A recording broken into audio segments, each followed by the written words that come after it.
In front of me is Redmi 13 and today I would like to show you how you can set up Face Unlock.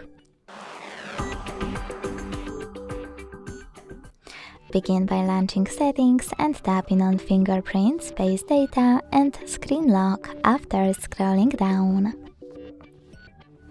Then tap on Face Unlock and enter your current login method. Now hit Start.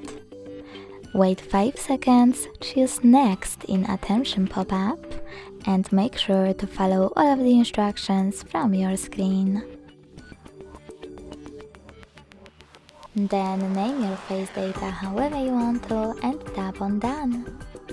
So finally, when I switch off my screen and turn it back on, I can see that Face Unlock is working properly. Thanks so much for watching. If you enjoyed this video, leave a like, comment and subscribe. Bye!